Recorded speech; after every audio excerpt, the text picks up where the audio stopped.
প্ৰাকৃতি আৰু উপাকৃতি বুলিলে আমি কি চাওঁ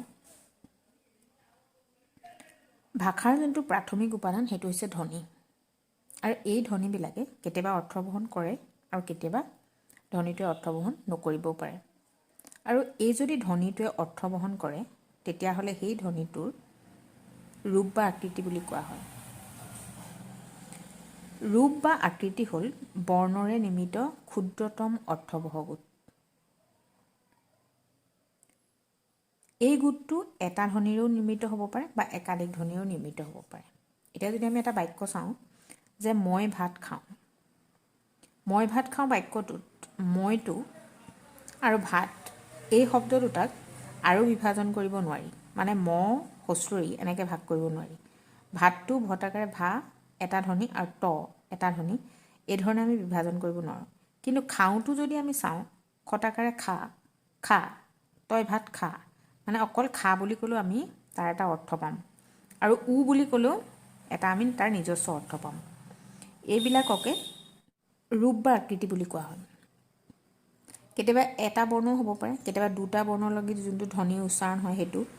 এই প্ৰত্যেকটোকে এটা ৰূপ বা আকৃতি বুলি কোৱা হয় আৰু ইয়াৰে মই ভাত খা পোনপটীয়াকৈ আন ৰূপৰ লগত সংযোগ নোহোৱাকৈ যদি বাক্যৰ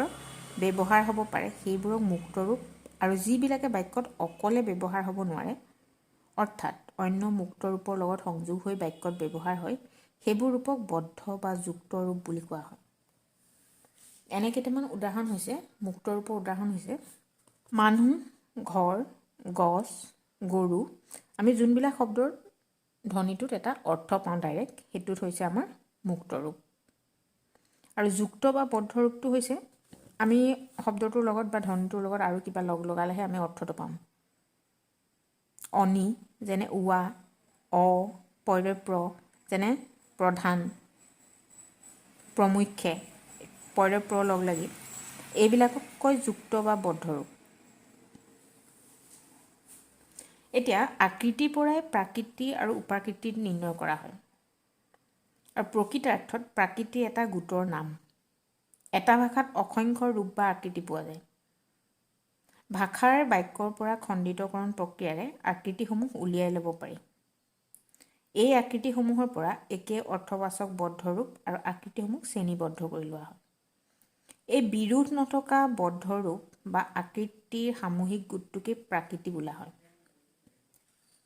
তাৰমানে এতিয়া যেতিয়া আমি যদি এটা শব্দ লৈ লওঁ দন্ত্য ন এইটো আমি যিকোনো শব্দৰ আগত লিখোঁ যেনে নহয় নিলিখোঁ নাখাওঁ নুৰে নুধুৱে ইয়াত নটো এনেকুৱা নহয় যে তাত কোনোবাটোত একাৰ আছে কোনোবাটোত হস্ৰইকাৰ আছে কিন্তু তেওঁলোকৰ গোটেইকেইটা এটা নয়াৰ্থক বুজাবলৈ ক্ৰিয়াৰ ৰূপৰ আগত ব্যৱহাৰ হয় এনেকুৱাবিলাককে প্ৰাকৃতি বুলি কোৱা হয় এনেকুৱা গোটবিলাকক আৰু তাত যোনবিলাক আছে যেনেকৈ নত হস্ৰইকাৰে নি নটাকাৰে না এইবিলাকক কয় উপাকৃতি মানে আকৃতি হ'বলৈ হ'লে তাত যোনখিনি থাকে তাৰ এটা অৰ্থটো একেধৰণৰ নয়াৰ্থক অৰ্থ বুজাবলৈ যেনেকৈ ব্যৱহাৰ কৰিছোঁ নটো তেনেকৈ ধৰণে বিৰোধ নথকা বদ্ধ ৰূপ বা আকৃতিৰ সামূহিক গোটটোক প্ৰাকৃতি বুলি কোৱা হয় তাৰমানে তেওঁলোকৰ বিৰোধ নাথাকে নত আকাৰ থাকিলেও যোনটো বুজাইছে একে নয়াৰ্থকে বুজাইছে নত হস্ৰইকাৰ থাকোঁতেও নয়াৰ্থকে বুজাইছে তাৰমানে তেওঁলোকৰ বিৰোধ নাই সেইটো বেলেগ বেলেগ ধৰণে লিখিলেও বা ধ্বনিটো হ'লেও তাৰমানে তেওঁলোকৰ বিৰোধ নাই নহয় একে নয়াৰ্থকে বুজাইছে নিলিখোঁ নয়াৰ্থকে বুজাইছে সেইবিলাকক কোৱা হয় প্ৰাকৃতি আৰু সেই যোনটো গোট বাকী নি নটাকাৰে না নত হস্ৰৌকাৰ নত একাৰ নত উকাৰ এইবিলাকক উপাকৃতি বুলি কোৱা হয়